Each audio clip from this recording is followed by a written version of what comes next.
우리는 혁명이 성공이었다고 말했습니다. 혁명의 성공과 함께 저 역시 승리했다는 느낌이 들었습니다. 하지만 그날 저를 휘감았던 그 뿌듯한 느낌은 나중에 쓴웃음 짓게 만들었습니다. 한 달도 못 돼 제가 제 자신의 죽음에 기꺼이 열정적으로 동조했다는 사실을 깨달았기 때문입니다. 저는 여성이었고 혁명의 승리는 제게 패배를 요구했습니다.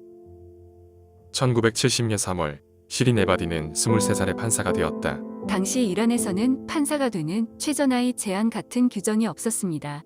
테헤란대 법대를 졸업한 시점에 이미 2년간 실습을 마친 이란 최초의 여성 판사 에바디는 매일 아침 정장 차림으로 법무부에 출근할 때면 자부심으로 가슴이 뿌듯했다. 하지만 에바디가 대학을 다니던 시절부터 이란의 정치적 공기는 격해져 갔다.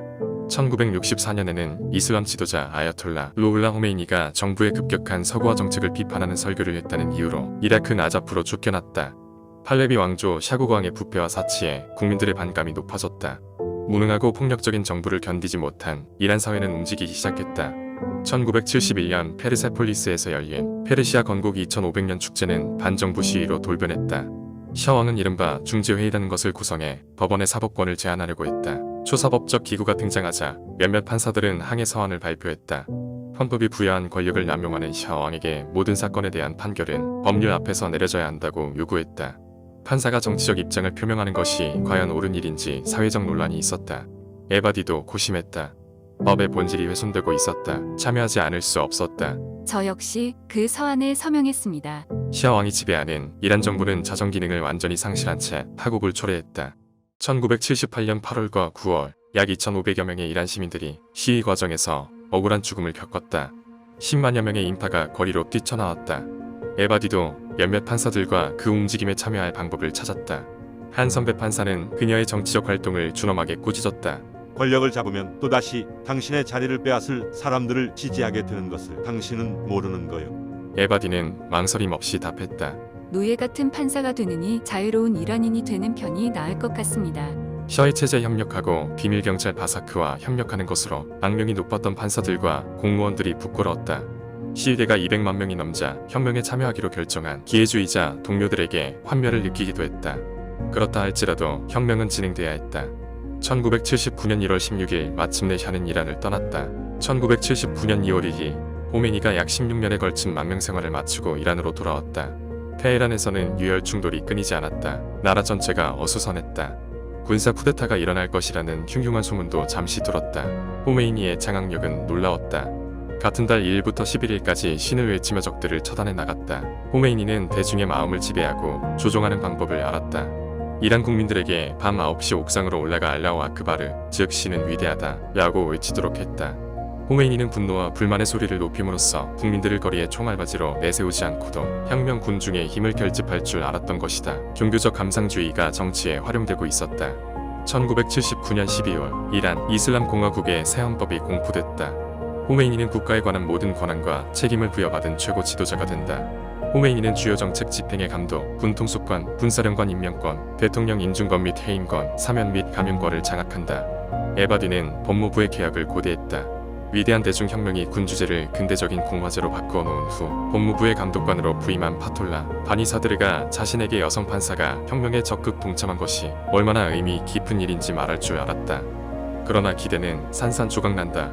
감독관은 당신은 이란으로 돌아와 은총을 내린 호메이니를 존경하는 의미에서 머리를 가리는 것이 바람직하다고 생각하지 않소. 라고 쏘아붙이며 대체 지금 상황이 어찌 돌아가는지 파악하라고 에바디를 야단쳤다. 감독관의 방을 박차고 나왔지만 에바디는 법무부에서 떠돌기 시작한 두려운 소문으로 인해 매우 심란한 시간을 보내야 했다. 혁명 정부가 여성의 판사 임용을 금지할 것이라는 소문을 낭설로 받아들이고 싶었다.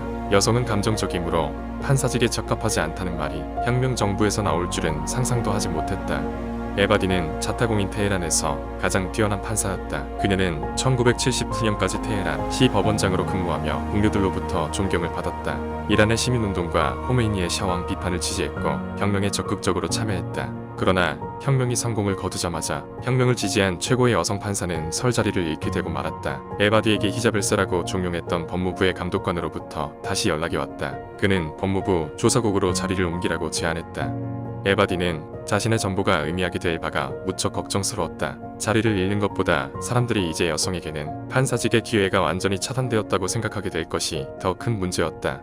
에바디는 법무부 조사직 자리를 거절한다. 감독관은 비열함을 감추지 않았다. 에바디를 겁박한다. 그는 재계 숙청 인사위원회가 구성될 것이고 조사국으로 가지 않으면 전 아마 법원 보조직으로 좌천될 것이라고 경고했습니다. 에바디는 강경하게 대응했다. 상황은 생각보다 훨씬 심각했다. 1980년의 마지막 날 에바디는 판사직 박탈을 통보받았다. 지방법원의 회의가 소집됐다고 해서 갔더니 자신의 애고 절차가 논의되고 있었다. 그 자리에 참석한 사람들은 작정한 듯 에바디에게 모멸감을 안겼다. 휴식을 취한 후 법무부 사무처로 나오십시오. 그 말은 앞으로 재판관들의 문서 작성 및 기록 업무를 맡으라는 뜻이었다. 에바디를 강등시키는 자리에 이란 이슬람 공화국의 주류 인사들과 친밀한 관계를 유지하던 판사들이 앉아 있었다. 그들은 동료 여성 판사를 옹호하기는커녕 기꺼이 숙청 책임자가 되기를 자청했다. 에바디는 법무부 사무처 근무보다는 휴가를 더 바랍니다. 끝이 아니었다. 그들은 마치 제가 그곳에 없다는 듯이 여성 판사에 대해 성토하기 시작했습니다. 체계적이지 못해요. 늘 산만해요. 맞아요. 그들은 의욕이 없어요. 일하고 싶지 않은 것이 분명해요. 에바디는 그 방을 성큼성큼 걸어 나왔다. 혁명은 여성 판사 한 사람만을 배신한 것이 아니었다. 에바디는 신문을 읽다 이슬람 형법 초안을 보게 된다. 저는 제가 잘못 본 것이라고 생각했습니다. 믿고 싶지 않은 현실들이 펼쳐지고 있었다. 신문에 발표된 새로운 형법에 따르면 여성의 생명 가치는 남성의 생명 가치의 절반밖에 안 된다는 것이었다. 법정에서 이뤄지는 여성의 증언 역시 남성의 증언이 지니는 효력의 절반이라고 규정했다. 여성이 이혼하려면 반드시 남성의 허락을 얻어야 했다. 에바디는 너무나 놀라고 화가 나 호흡곤란을 경험한다. 그 법은 시계를 1400년 전으로 되돌리는 조치였습니다. 혁명에 참가한 수많은 여성들이 처절하게 배반당했다. 역사의 수레바퀴가 잔인하게 돌아가고 있었다. 에바디는 판사직에 더 이상 연연하지 않기로 한다.